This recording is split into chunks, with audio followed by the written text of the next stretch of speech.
What I'm about to share with you represents the fundamental principles that completely rewired my trajectory.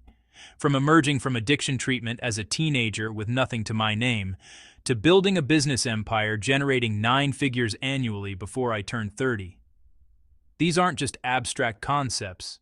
They're the exact frameworks I've deployed to construct a reality most people only fantasize about. Sharing stages with legendary speakers, traveling internationally in private aircraft, and guiding thousands of business owners toward their own breakthroughs. Through all these experiences, one truth has crystallized. Achieving remarkable outcomes doesn't have to be as complicated as most people make it. You simply need the right frameworks, what I call success accelerators, to make the journey significantly more navigable. Let me walk you through all 7, starting immediately. Success Accelerator 1. The power of positive gossip. This first principle might surprise you, so stay with me here. Speak favorably about people when they're absent from the room. My philosophy is straightforward. Whenever someone's name enters a conversation and they're not physically present, that's your opportunity to elevate them. Offer genuine appreciation. Highlight their strengths. Recognize their contributions publicly to others.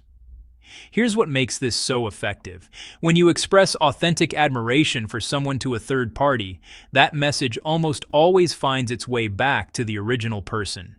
Imagine this scenario. You tell a mutual connection. Sarah is genuinely one of the handful of people who truly masters digital advertising strategy at an expert level. When that gets relayed back to Sarah, the impact is exponential compared to telling her directly. The origin story of this principle came from careful observation. I began noticing patterns in how different people conducted themselves in social and professional settings. Some individuals would consistently criticize or diminish others behind closed doors. Others would consistently champion and praise people in their absence. The realization hit me hard. When someone speaks negatively about others when they're not around, I immediately wonder, are they doing the same about me when I leave the room? But people who consistently uplift others? I find myself curious about what positive things they might say about me in private conversations. That awareness led to a personal commitment. I would intentionally choose to be someone who elevates others in their absence. Beyond just being ethically sound, it's created tremendous relational and professional opportunities. Now let me give you the tactical framework for implementation, because most people give compliments ineffectively. First principle. Authenticity is non-negotiable. This seems obvious, but it bears repeating. Never fabricate praise. I constantly ask myself what's genuinely on my heart regarding that person, and I express that authentic sentiment. Second principle. Specificity amplifies impact. Generic compliments like they're wonderful carry minimal weight. You want to identify something distinctive, even obscure, that genuinely resonates with you about that individual. The more specific and detailed, the more memorable and meaningful. Third principle. Recognize process over outcomes.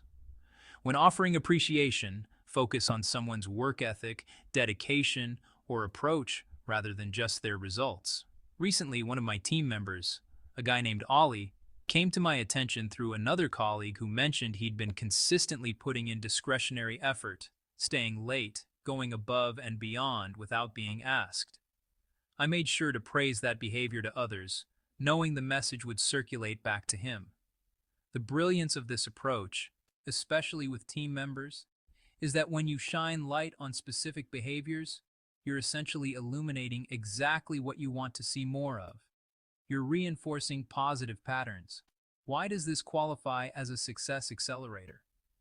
Because the person you're speaking with will naturally assume you extend the same positive regard toward them, which dramatically increases trust and rapport.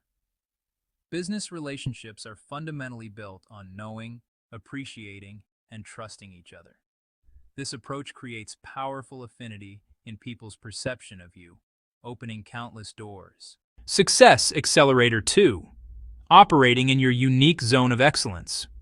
Your zone of excellence represents the work that feels effortless to you while producing extraordinary results for others.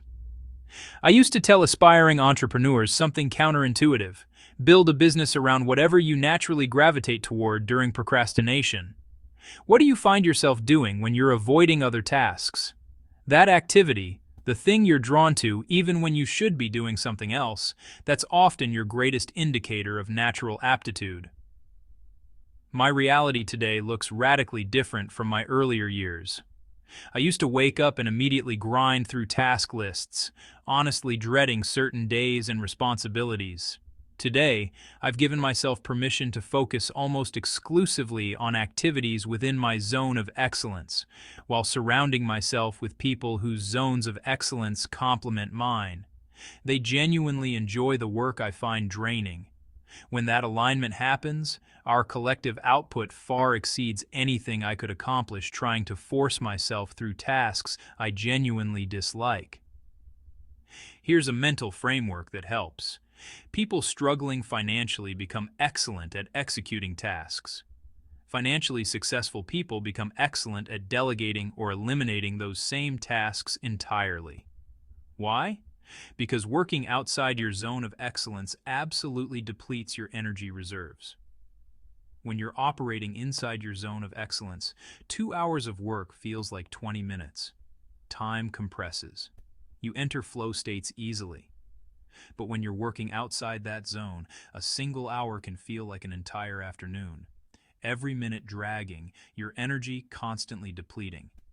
Let me give you 4 guiding principles to ensure you predominantly operate within your zone of excellence. Principle 1. Ensure you're climbing the right mountain. Let's say you discover your zone of excellence involves creating video content. Your immediate assumption might be, I should launch a video editing agency and help other businesses with their content. But you might quickly discover you absolutely hate agency operations, client management, project coordination, constant context switching. Instead, ask yourself, what would it look like to join a single creator's team as their dedicated video specialist?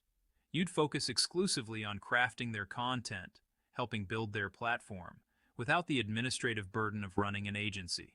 Same skill set, completely different business model, entirely different experience. Principle 2. It should appear like work to observers, but feel like recreation to you.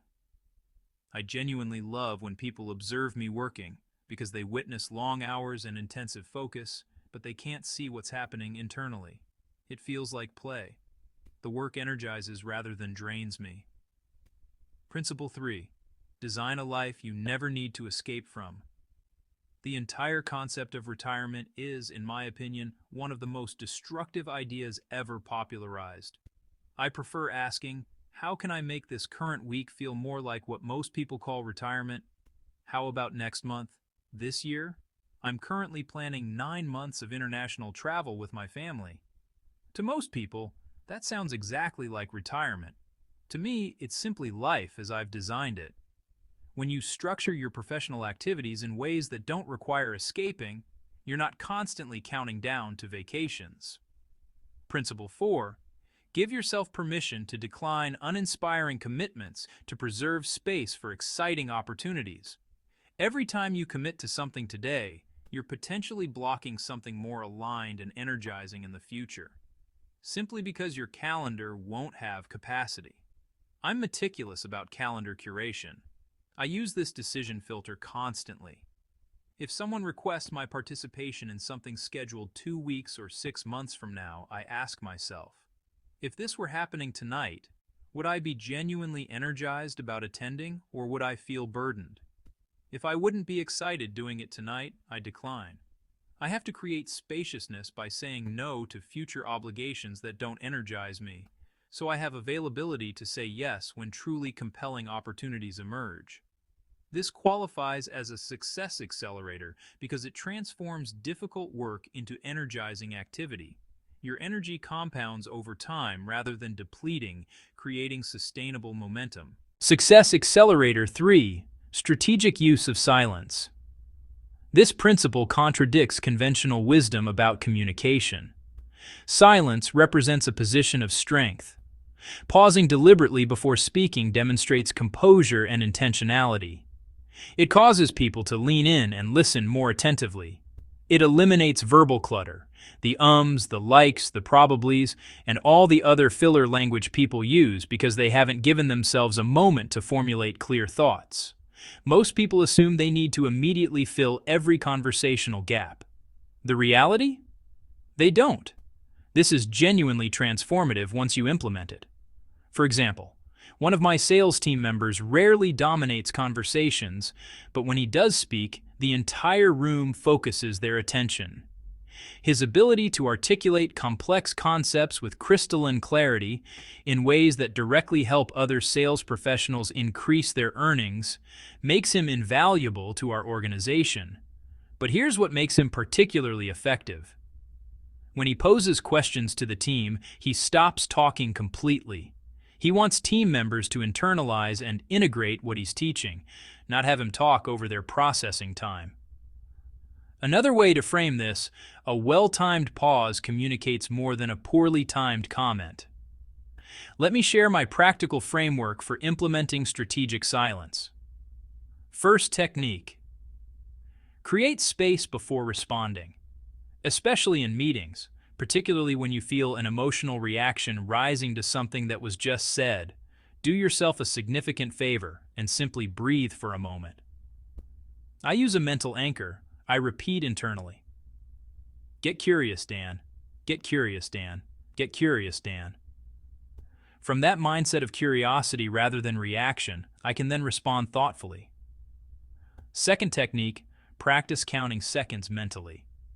If you want to develop this skill, try 5-second pauses. This is especially powerful if you work in communication-intensive roles: sales, business development, client services. After presenting someone with an option or proposal, stay silent and count to 7 in your head. I'm serious. Try it. You present pricing.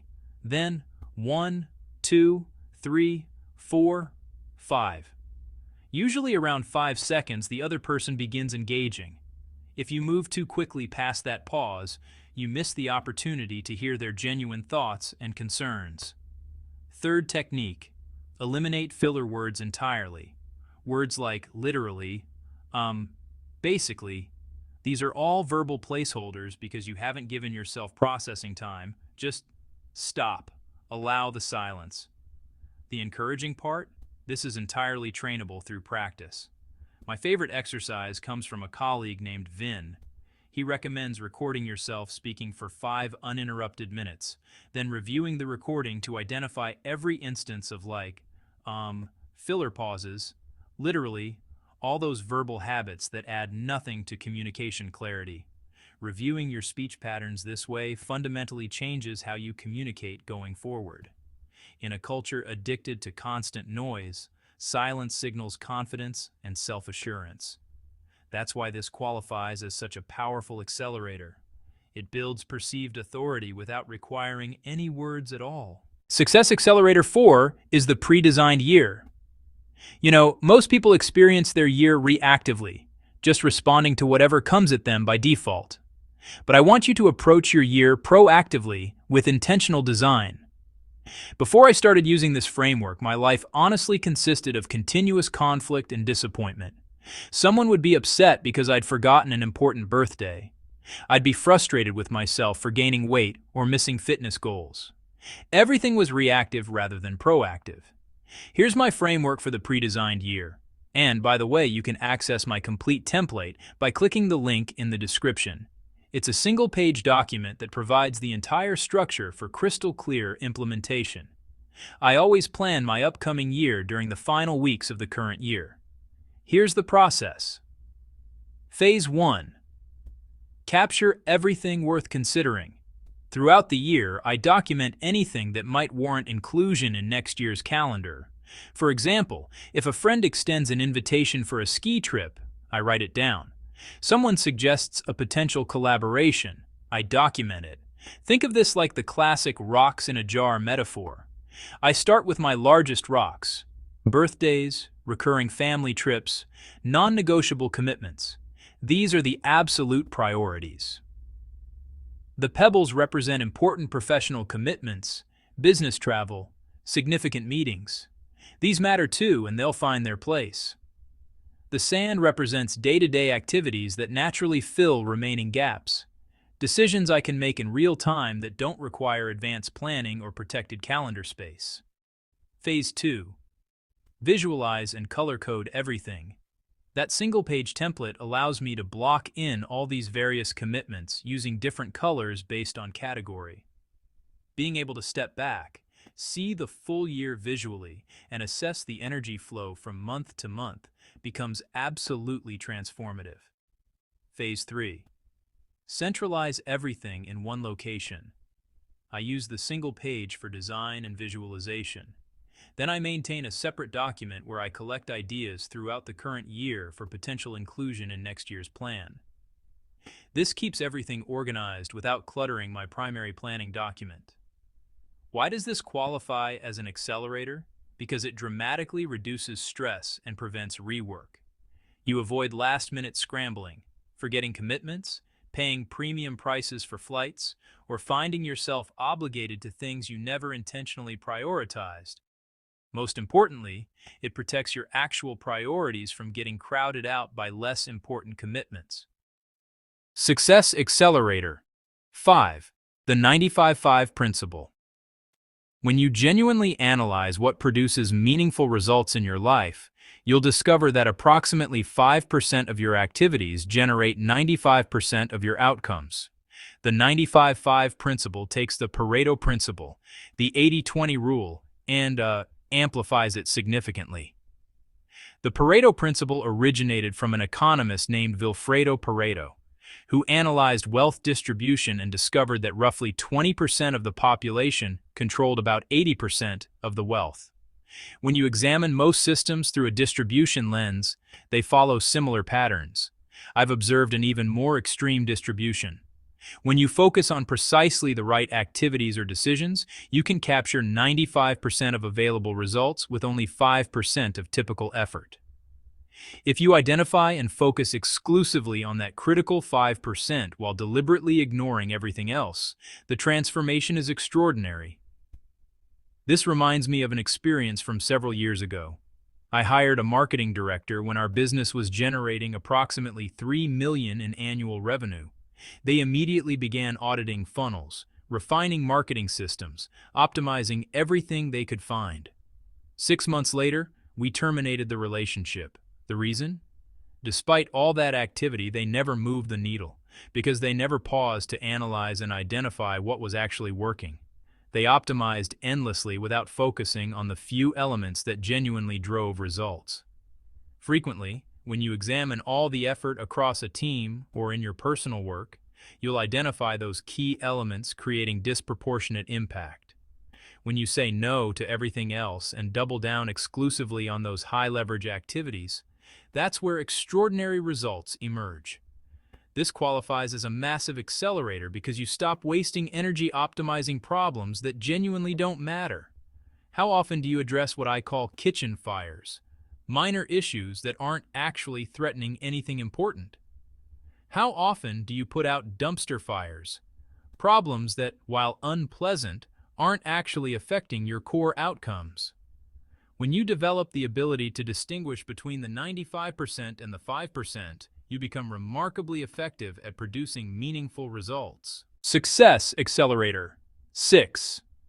The Early Morning Advantage.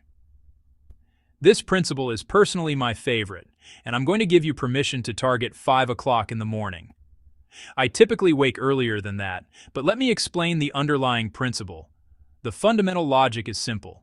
The earlier you wake relative to when others naturally wake gives you protected time to accomplish your most important work, while everyone else is still sleeping, which means 0 distractions, no interruptions, no competing demands on your attention. 5 in the morning, when most people are waking between 6:45 and 7, gives you approximately 2 hours of completely protected time. That window is when I connect with my faith, feed my mind through reading and learning, design and visualize future possibilities. While most people are still horizontal, I've already built meaningful momentum starting my day. 15 years ago, I had a conversation with my father where he asked those questions fathers ask that make you feel like you're still not accomplishing much with your life, which was bizarre because even then, I was already a multimillionaire. But you know what? He wasn't incorrect in his assessment. I had convinced myself I'd already made it and was sleeping late, lacking focus and discipline. The very next day, I committed to waking just 15 minutes earlier than my normal routine. At that time, maybe 7:15, which became 7, then 6:45, then 6:30. Today it's typically 4 in the morning. Sometimes I naturally wake at 3:23 and I'm alert, so I simply get up and begin my day. Other times I allow myself to sleep later, but it's genuinely rare for me to stay in bed past 5 in the morning anymore, because this has become integrated into my identity. I genuinely look forward to it. It's my favorite part of each day. This qualifies as an accelerator because you accumulate hours of deep, focused work while the world sleeps. While everyone else is still trying to orient themselves and find their footing in the morning, you've likely already accomplished more than they'll complete their entire day. Success Accelerator 7. Energy alignment. Time isn't your actual constraint. Your energy is. Sometimes you engage in an activity and it feels interminable. Other activities feel like they pass instantly. When you align your work with your natural energy rhythms throughout the day and batch similar tasks together, you stop needing to manufacture motivation and start building it naturally. Recently, I had a conversation with someone on social media who described feeling completely burnt out. I asked them to walk me through their typical day. They said, "This morning I had a sales call at 7 a.m. and continued describing their schedule." I asked, "Why did you schedule that call at 7 in the morning?" They responded, "I don't know. That was the only time the person said they were available." I asked, "Did you request an alternative time?" They said, "No." Interesting. Here's my perspective. If you don't establish boundaries for yourself, other people will establish them for you, and they won't design them for your benefit. Stop managing your time. Start managing your energy. Here's the implementation framework. Strategy 1. Schedule according to energy patterns. Your morning energy is completely different from your afternoon energy, which differs from your evening energy. Determine what types of activities suit each time window, recognizing that every person has unique patterns. For example, I not only prefer scheduling all meetings in afternoons, I specifically like conducting one-on-one conversations while riding electric scooters. When I meet individually with someone, I want to be along the waterfront, moving, talking. It puts my mind at ease, makes the experience more enjoyable for me. And from an energy perspective, it's significantly more effective. Strategy 2. Batch similar work together. When I look at activities like filming content, conducting deal reviews at my venture fund, or holding financial planning sessions, I batch all similar work together because I want my focus and mental context fully ramped up. Similar energy, similar thinking mode. I use batching specifically to manage energy throughout the day and avoid energy loss from constant context switching. For example, if I asked you to count aloud from 1 to 26, then recite the alphabet from A to Z, you could probably complete both in approximately 27 seconds. But if I asked you to alternate 1A, 2B, 3C, most people would need about 90 seconds and would likely make errors. Think about the energy you preserve by avoiding context switching and batching instead. Strategy 3. Net time, which stands for no extra time. I already mentioned scooter meetings, but I also handle all outbound text messaging while relaxing in my hot tub. Why? It looks like work, but feels like recreation. Responding to messages while in a hot tub doesn't feel like work at all to me. I conduct workouts with friends. I host founder hikes where I invite anyone interested, including you, if you want to fly to Kelowna every Tuesday, though I'm traveling for 9 months starting soon, so I won't be local. It's an excellent opportunity to say yes to people, get exercise, Have meaningful conversations, using energy appropriately for that time without sacrificing other necessary tasks. Why this qualifies as such a powerful accelerator. You stop operating from a place of needing manufactured motivation and start operating from natural alignment. Your energy becomes significantly more efficient. Bringing it all together, those are the 7 accelerators that can help you achieve virtually anything. That said, if you harbor significant ambitions, your effort and discipline must match those dreams proportionally. You must take correspondingly big actions. You cannot maintain expansive dreams while taking minimal action. You cannot think massive thoughts while executing small behaviors. The effort must match the vision. Now that you've absorbed all 7 accelerators, I need you to select just one and commit to implementing it for 30 consecutive days. Choose just one, leave a comment below indicating which one you've selected, and commit to it for the next month. That duration will integrate it into your identity, into who you fundamentally are, and will establish a foundation for stacking additional success habits. If the pre-designed year resonates with you, click the link in the description to access the template, making implementation straightforward.